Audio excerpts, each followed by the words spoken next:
Salut les amis, c'est Cyril, on se retrouve à nouveau pour un livre. Donc ça va à nouveau être un livre d'Amin Maalouf. J'aime beaucoup cet auteur, donc on va forcément voir plusieurs livres de cet auteur. Le livre d'aujourd'hui, c'est le roman Le Périple de Baldassare. Donc Le Périple de Baldassare, c'est un roman qui se passe au XVIIe siècle. Donc l'histoire commence dans une ville de l'actuel Liban. Et donc on est dans la boutique de Baldassare, fin 1665, et tout le monde commence à s'affoler à cause de tous ces érudits qui cherchent un livre. Ils cherchent un livre en particulier. Dans le Coran, il y a 99 noms qui sont donnés à Dieu. Et le livre que recherchent tous ces érudits, ça serait un livre où... alors on ne sait pas exactement ce qu'il y a dans le livre, mais en tout cas on sait qu'il y aurait le 100e nom de Dieu. Et il y aurait également dans ce livre de quoi se protéger de l'Antichrist, qui devrait apparaître dans l'année 1666, l'année de la bête. Et il a une boutique avec tout un tas d'objets rares, de brocantes, ouais, c'est ce qu'on dirait aujourd'hui de brocantes, mais en tout cas de choses assez vieilles et anciennes. Et parmi ces choses vieilles et anciennes, il a beaucoup de livres, voilà, des livres très rares, des livres... voilà, surtout que c'était pas comme aujourd'hui. Aujourd'hui, on envoie un livre on le traduit, on l'envoie chez un éditeur et ça y est, c'est parti, il est diffusé dans presque tout le monde, quoi. Surtout s'il est diffusé en anglais. Là non, à cette époque-là, il y avait beaucoup de livres qui étaient extrêmement rares et qu'on pouvait trouver. En tout cas, le Génois Baldassare avait acquis une réputation à ce niveau. C'était de trouver des livres extrêmement rares dans sa boutique. Donc dans le village où vit Baldassare, il y a une personne ancienne qui va décéder et elle lui lègue un livre. Et il se trouve que ce livre, c'était le 100e nom justement que tout le monde cherche. Mais Baldassare ne savait pas si c'était un faux, si c'était une légende, si c'était une copie, voilà.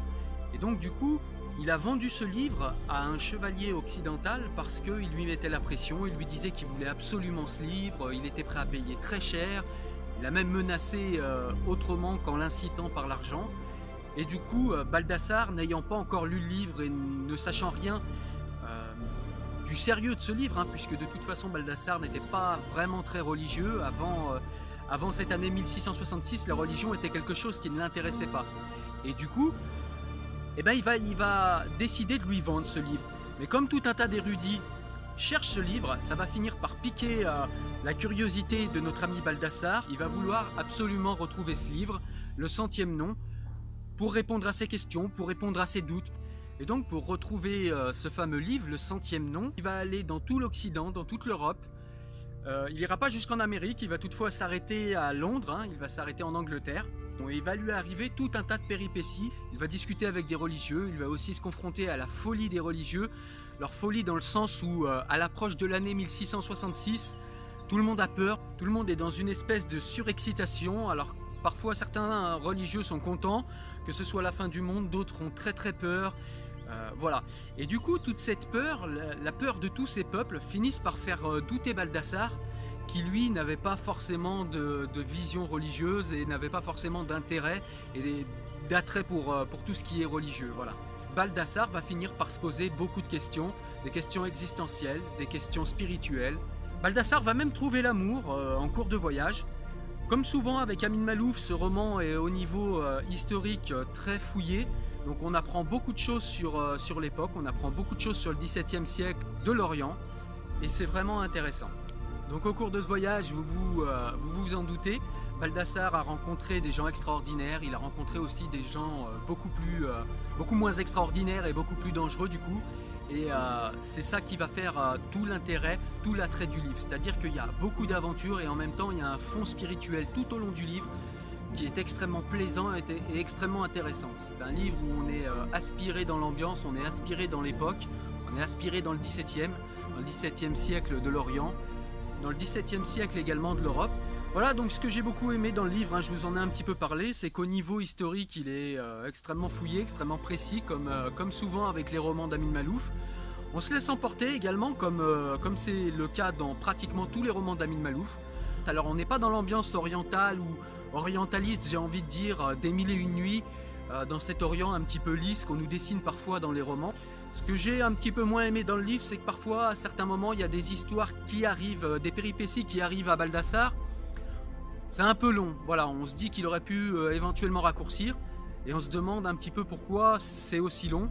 Il n'y a pas forcément toujours d'intérêt. Alors c'est pas la majorité du livre, mais il y a 2-3 petites histoires comme ça. C'est pas gênant pour le livre, c'est pas du tout rédhibitoire. Donc pour les plus perspicaces d'entre vous, vous aurez remarqué que depuis tout à l'heure, dans ce livre Le Périple de Baldassare, je parle de notre ami Baldassare. Et que mon pseudo sur Facebook est également donc Cyril Chevreau, ça c'est mon nom civil, et Baldassare, ça c'est un pseudo que j'ai rajouté à mon nom et mon prénom civil. Et pourquoi j'ai rajouté du coup le nom de ce héros, puisque forcément en fait ça vient de ce livre, hein, si j'ai choisi ce pseudonyme, et bien c'est tout simplement parce que ce que j'ai aimé dans ce livre, c'est que Baldassare, j'ai réussi à m'identifier assez facilement à lui, dans le sens où Baldassare c'est quelqu'un qui n'a pas forcément de conviction religieuse, c'est pas quelqu'un qui est à l'aise avec tout ce qui est dogme restrictif, religieux ou autre hein, d'ailleurs, et c'est quelqu'un qui malgré tout a un intérêt, a une appétence pour tout ce qui est spirituel, pour tout ce qui est question existentielle, hein, puisque c'est un érudit hein, également Baldassare, et c'est quelqu'un qui finalement en voyant tous ces religieux autour de lui s'exciter, avoir peur, tous ces religieux être dans une espèce de transe hypnotique guidée par la peur de l'arrivée de l'année 1666, la fameuse année de la bête. Du coup, Baldassare va se poser beaucoup de questions et il va se prendre à avoir une véritable âme spirituelle au contact de toutes ces questions existentielles qui va se poser tout au long du voyage et tout au long de ses péripéties. Voilà, ben écoutez les amis, encore une fois, je vous le répète, donc on a parlé aujourd'hui du Périple de Baldassare, un livre qui a été édité dans les années 2000, un livre du franco-libanais Amin Maalouf. Et c'est un livre que je vous recommande, vous l'avez compris, et je vous conseille vraiment d'aller lire ce livre. En tout cas, je vous dis à très bientôt pour une nouvelle vidéo sur un nouveau bouquin. Je vous laisse me mettre un petit pouce si vous avez aimé. Je vous laisse également vous abonner à la page. Je vous laisse également vous abonner à la chaîne YouTube. Et puis écoutez, je vous dis à très bientôt pour un prochain livre. Ah ciao ciao les amis, salut!